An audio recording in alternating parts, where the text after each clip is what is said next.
Hi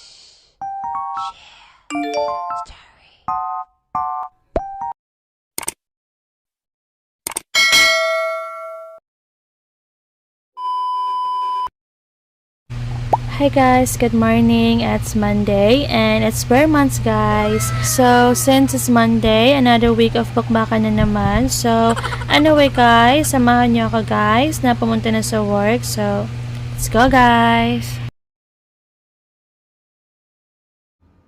So, yan guys, nandito na ako sa work and katatapos ko lang din na ito mag-coffee break. So, for today's agenda guys, we will have to finish all the reports since absent ako last Saturday. So, kailangan kong tapusin lahat ng reports ngayon and sobrang tambak tayo ng paperwork. So, anyway, kaya naman. So, for today's agenda guys, we will just have to encode all the sales kasi nga kailangan ko din siya i-submit by 3 and also we will have to check all the reports if okay na ba lahat guys, kung may kulang pa ba o wala na. So we'll have to review all the reports and also guys, since it's September 1, so malapit na din yung fiesta dito sa Calbayog City. So sobrang daming palabas and then sobrang daming mga shows dito sa Calbayog, especially dun sa plaza. So yan, share ko lang. So anyway guys, dyan lang muna kayo ay mag-work lang muna ako. So stay tuned guys.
So, yan guys, still working. So, anyway guys, I just wanna share with you kasi nga after work, we're planning na punta dun sa plaza kasi nga opening ngayon kasi nga malapit na din yung fiesta. So, obviously, magkakaroon ng fireworks mamaya and let's see kung maabutan natin. Pero, actually guys, plan na talaga namin ni Nick na manood ng fireworks mamaya. So, let's see. So, anyway guys, dyan lang muna kayo and tapusin ko lang din muna yung work ko. So, stay tuned guys.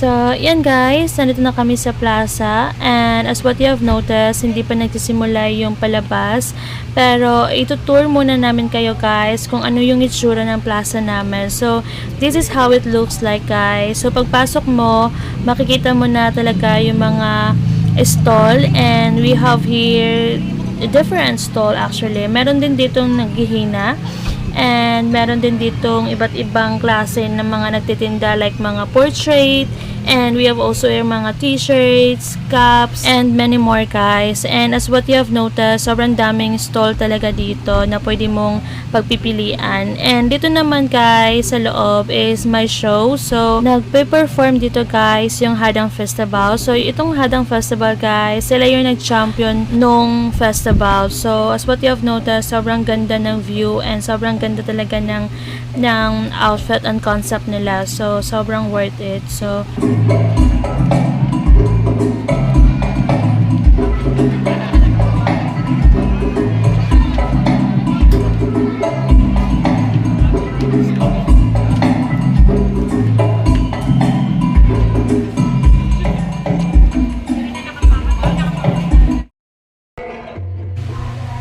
anyway guys, itutour muna namin kayo dito and then dun sa labas din. So, stay tuned guys.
So, in this area guys, as what you have noticed, sobrang daming nagtitinda ng mga gulay. So, kagaya siya ng tabo. 'Di ba usually dinadala ko kayo dun sa tabo, and ito talaga yung itsura nila guys. And nagbebenta sila ng mga root crops and saging. So, sobrang haba dito guys ng area, and sobrang sulit na din kapag bumili ka dito kasi nga sobrang mura na ng bilihan dito. So, yan, share ko lang. So, anyway guys, after namin mag-tour, umuwi na din kami agad. So, that's all for today's video guys. Thank you guys for watching. Please don't forget to subscribe my YouTube channel. Bye guys!